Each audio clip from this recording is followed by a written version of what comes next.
Hi, I'm Laura Anthony with ABC 7 News. Welcome to a forum of candidates running for 2 seats on the Oakley City Council. Today's forum is sponsored by the Contra Costa Elections Division, Contra Costa Television, the League of Women Voters of Diablo Valley, and the League of Women Voters of West Contra Costa County.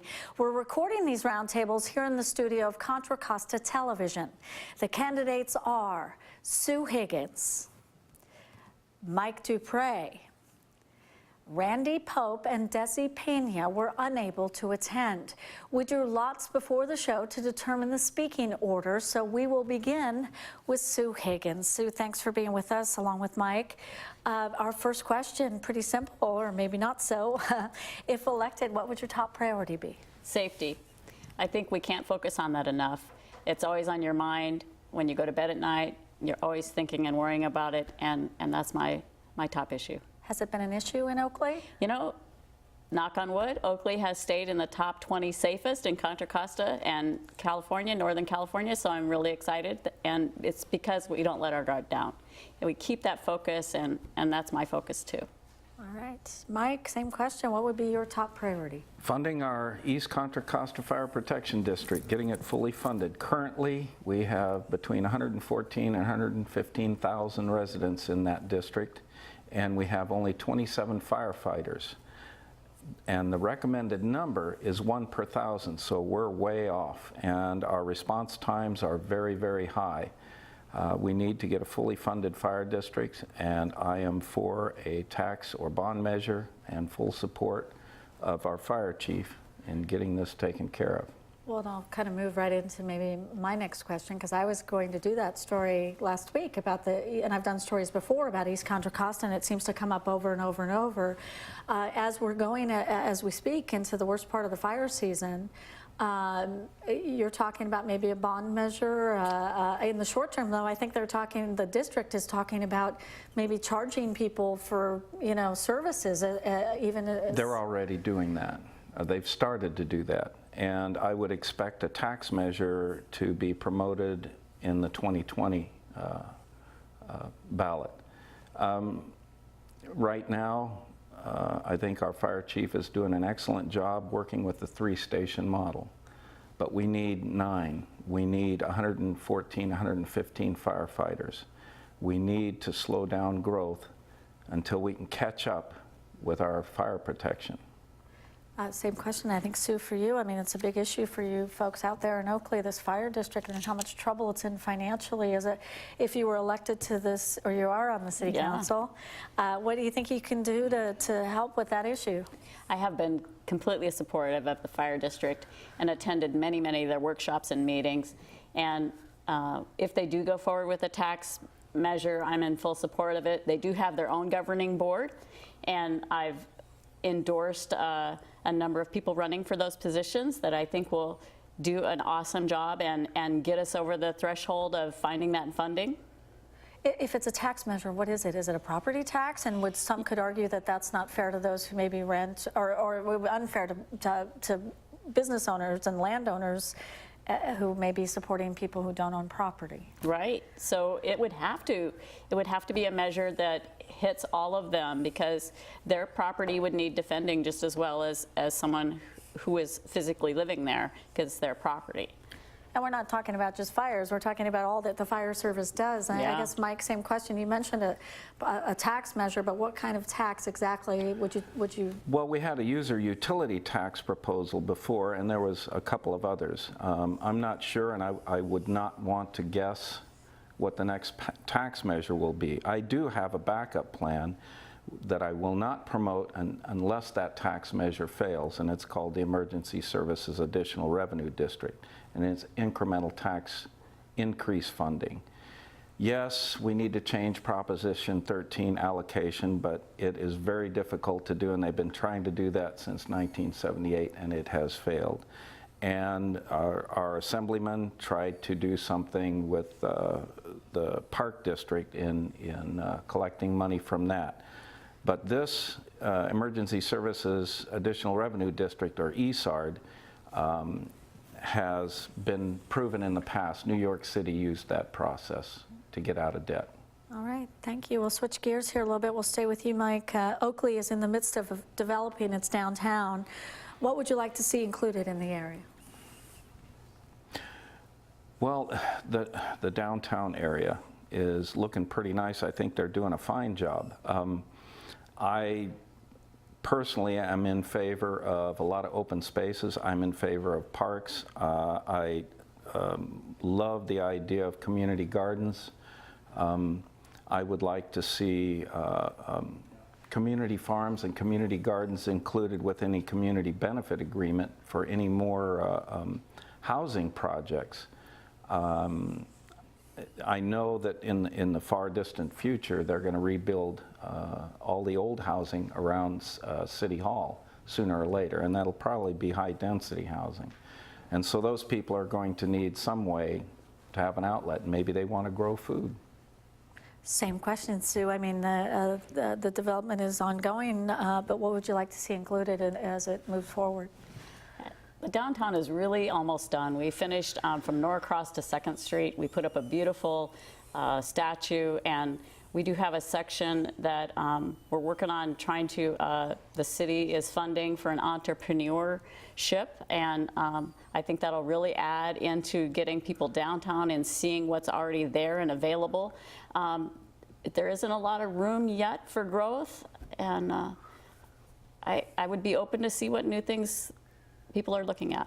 Well, and I think one of the other questions we have here plays into that. Has the growth of businesses stagnated in the past couple of years? Yes, we have some open. What do you call that? The door open windows with no occupants, especially in our Rayleigh shopping area, and it's really hard to get people to come and stay because it's a bedroom community, and you don't see the traffic that we would like, and it is difficult right now. Any ideas about how you would change that? You know, I've been out there asking, and I've asked for more transparency from our economic development to give us a report quarterly. Who are you calling? Are you calling IKEA? Are you calling the Cheesecake Factory? Because that's what, you know, my constituents want. We want stuff. Where is it? So we're asking, and I'm pushing forward with that. And you're competing with everyone else that wants everyone it. else. So we had the Pittsburgh City Council folks in here, and they're grappling with the same thing. How do we fill those empty storefronts? Yeah. Same question, Mike.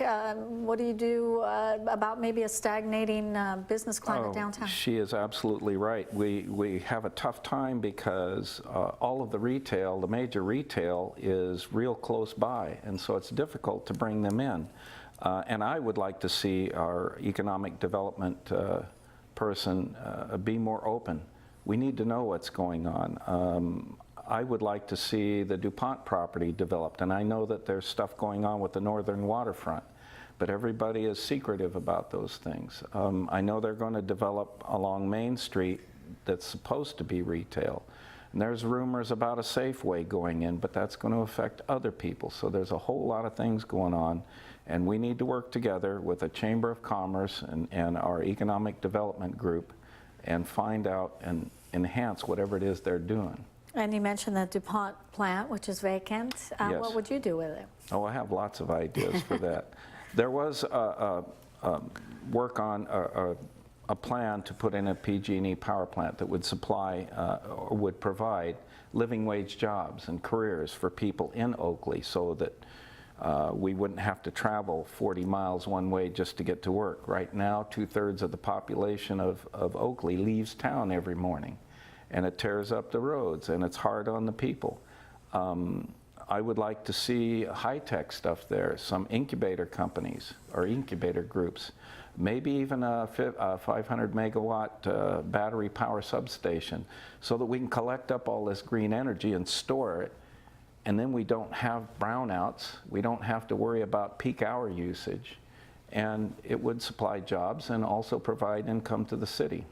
Sue, same question. The DuPont plant is vacant. What would be your dream scenario for that location? You know, it's really a dream because the city doesn't own it. It's owned by somebody else. So really, it's up to them. We've been kind of pushing, like, to see some light industrial there. You know, there have been ideas and things that have failed, the PG&E, the Walmart. Yeah, we need jobs. We need things that make more than Starbucks wages, okay? And it's a dream, though. It's hopefully going to come to reality, and that land has to be mitigated yet. It's still been from the DuPont, has residue in the ground, and so when enough of that land is remediated, then possibly some development can happen. What are your thoughts, Sue, on affordable housing and providing enough of it? And you know, in one way you're a commuter community. You have a lot of people going, you know, west for jobs because they can afford to live in your community. I would guess there's people who work in your community that can't afford to live there and are maybe coming in from somewhere else. That's true. What are your thoughts on providing affordable housing in a way that makes everyone in the community comfortable? There is certainly a shortage, and I've been to mayor's conferences listening to the talk on the huge shortage that not just Oakley needs to make up and help bring more homes. You know, we need it, and everybody says not in my backyard, and that's a strong push, but I don't care. We have some apartments, but not enough. I think we have about 200 and something, and I'm all for more. And I'd like to see them centered around where there is public transportation and services offered. And yeah, let's build it. And Mike, what are your thoughts on providing affordable housing, but doing it in a way that the rest of the community, the people who are there now, are comfortable with?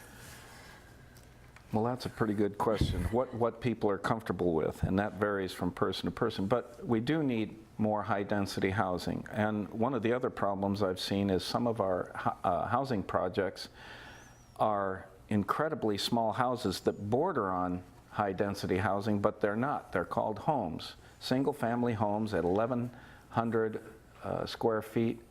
Those are tiny cracker boxes. I can imagine a high turnover rate for those. Yeah, we don't have enough high-density housing, and the cost of living is constantly going up, and we're getting people from Silicon Valley moving out there, and they're driving horrendously long distances to and from work. So we have a regional housing needs assessment, and I think Oakley's doing pretty good in meeting that for affordable housing. And I'm on the Citizens Advisory Committee, so I get to see all those things. But yes, we do need more. And you talk about traffic and long commutes. Despite millions of dollars in traffic improvements, East County commuters continue to face terrible traffic on a daily basis. Given that roads are not solving the problem, what can be done to expand economic development and bring local jobs to Oakley so people don't have to drive so far? That's right. We need to bring in light industry. We need to bring in something more than just retail. We need something that people can live, work, and retire locally. I can't stress enough that the distances we travel are too far, and the Transportation Authority is having a tough time getting enough money to keep all the roads in shape. They're spending millions and millions of dollars on road improvements, and it's just not enough. Our population is growing, and we need to get a handle on it. So bringing in business is one of the primary solutions.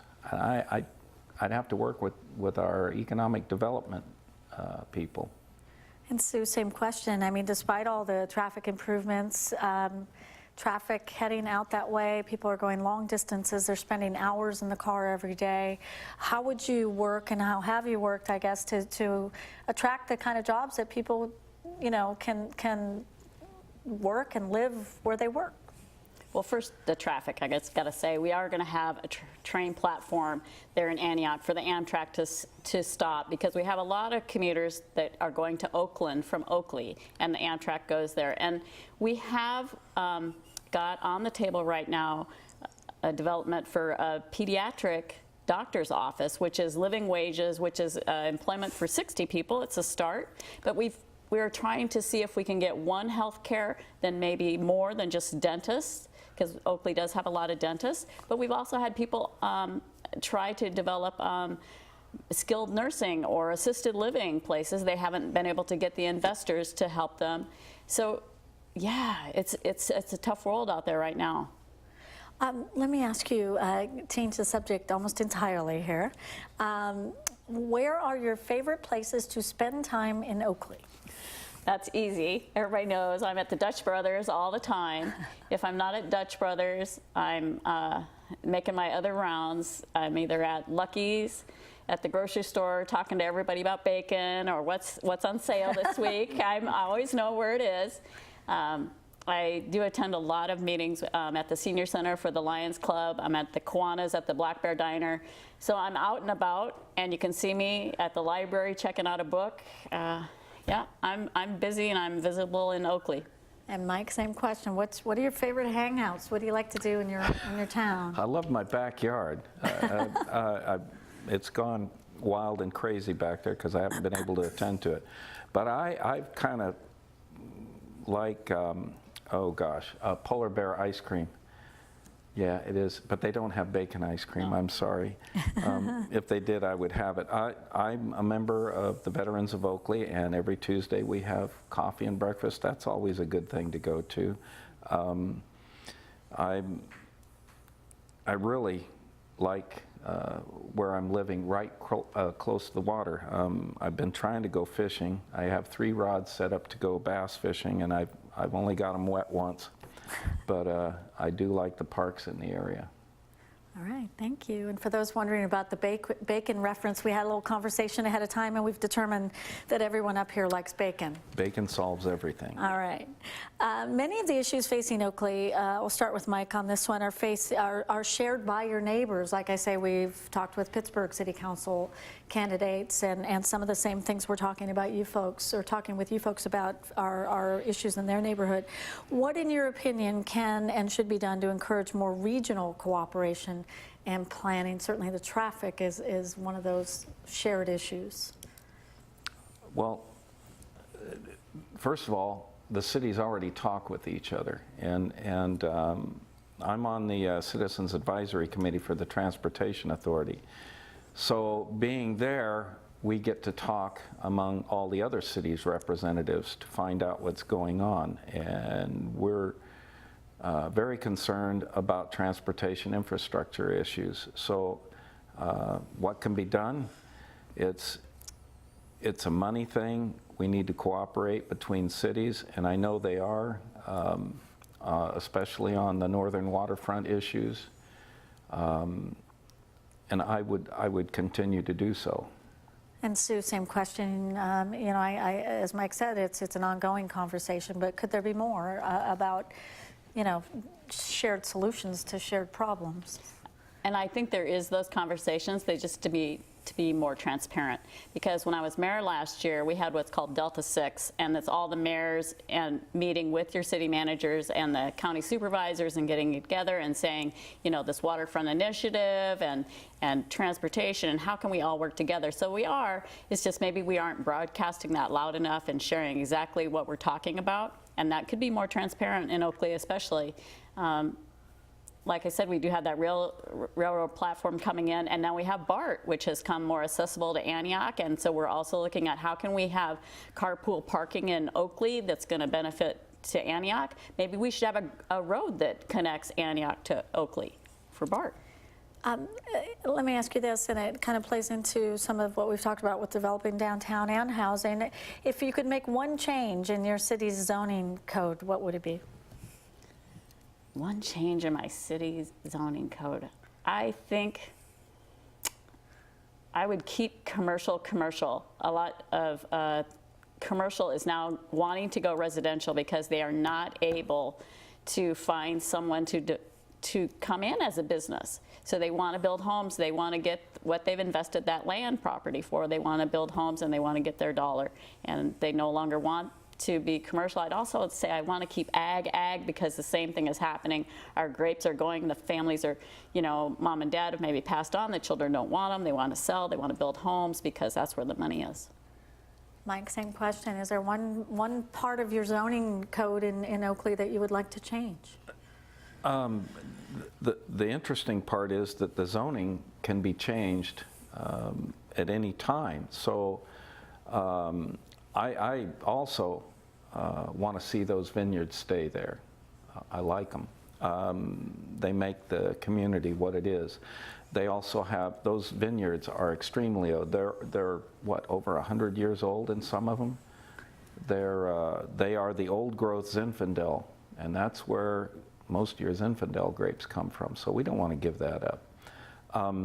As Oakley grows, we have an urban limit line, and I can see that we could reach that urban limit line in very short order. So we need to make sure that whatever we zone for accommodates open space and agriculture, inner city agriculture. What do you see as smart growth for Oakley in the years to come? Smart growth, sustainable growth, building projects that require a certain amount of open space, have community benefit agreements to have, again, community gardens or inner city agriculture. We need to make sure that our homes are water efficient. I would like to see more solar systems required on the homes. I would like to see water collection systems and high-tech stuff to collect water and water your lawn, for that matter, or keep drinking water. We have the capability. All right, Mike, same question for you, Sue. I mean, what does smart growth look like to you in Oakley? When I heard that question, I could only think of Bill Gates' home that would recognize me when I came in and would, so smart growth to me, Smart house. Of course, yeah, would be sustainable. And we started that already with having the opportunity to go with Marin Clean Energy. And that's an opportunity to choose your energy that's sourced sustainably. And that's what I want to see for Oakley, is to grow at a rate that we can sustain it, and our budget we can live within our means. And to me, that's a smart growth, living within your means. And you talked about, you know, balance, right? Yep. I mean, maintaining commercial, don't go all in on one type of growth. Exactly. There's been a lot in the news lately about disasters, and in the Bay Area in the last year, certainly this time last year, we had the terrible fires in the North Bay, and I was up in Redding covering terrible fires, and I was invited to go to North Carolina to cover the flooding. Unfortunately, we didn't go, but do you feel like Oakley is ready for the type of disaster that we could have here in California, whether it be a fire or an earthquake? We're certainly not going to have a hurricane. I'm going to say no. I mean, I've pushed really hard. We did finally approve that we're going to have backup generators at City Hall. I've asked the schools, do you have backup generators if there were to be? And the answer is no, we can't afford them. So that's something that has got to come to the forefront. We need more backup generators. I did work with the council, and I can't believe Pittsburgh didn't bring this up, that we have a shadow, like Merrill Craft is my shadow. If I can't be there in natural disaster, she will be my spot on the Oakley City Council. So we're kind of looking at how to keep the city going if there were to be this huge disaster, and really making that blueprint. And we are started. It's not fast enough. We haven't gotten the CERT training going again, but we're going to get there. Well, I think my experience from going to some of these places is that people expect the cell phones to work, they expect the water to work, they expect the power to work. I know in Napa there was a fire, but there was no power. And in Napa during the earthquake, it was an earthquake, but there were pipes broken everywhere and there was a flood. So do you think that your town, Oakley, is ready for that big disaster that unfortunately we've seen in other places? No. I've worked in emergency planning at nuclear facilities, and I'm familiar with some of the issues of the area, earthquakes. We did see a little bit of a tsunami years ago, and the water did raise right up under the bottom of the dock over at Big Break. But one of the more critical issues is the condition of our dikes, our levees. And they are very, very old, and some of them are deteriorating. If there was a major earthquake and there was damage to those levees, then we would see a whole lot of flooding around the edges of, let's say, Vintage Parkway, where I live. and some of those 100-year floodplains would be floodplains. So, and I've toured the Santa Rosa area, and our fire protection is not adequate. I think we need to rethink our emergency planning. And unfortunately, a lot of times it's the disaster that prompts the rethinking, and a lot of it's after the fact. I guess just we have a few seconds left here. Would you consider yourself sort of a glass half full person or a glass half empty? I would say half full and want more. Mike? I'd have to agree with that. It's half full. I'm always wanting more. All right, thank you both for being with us. Thank you to our candidates for answering some of these important questions. Each candidate will now have 1 minute to make a closing statement, and we will start with, I believe, Mike Dupre. Oh, well, I'm running for Oakley City Council, and Right over there. I am for sustainable growth and fire protection and emergency services. I need your vote. Okay, Sue, I think he gave you some little extra time here. You get right. 1 minute, Sue, and there's your camera. Well, I've been honored to have the privilege to serve my constituents in Oakley, and I want to do that again. I feel like I'm just getting started on helping bring us forward in more transparency, keep our safety and economic development going forward. And I really look forward to another 4 years of bringing Oakley more in the local, the state, and the federal level, and keeping that connection. All right, thank you very much. That concludes our forum of candidates running for the Oakley City Council. Once again, the candidates are Sue Higgins, Mike Dupre, and Randy Pope and Desi Pena were unable to attend. For more information on the candidates, visit the website votersedge.org.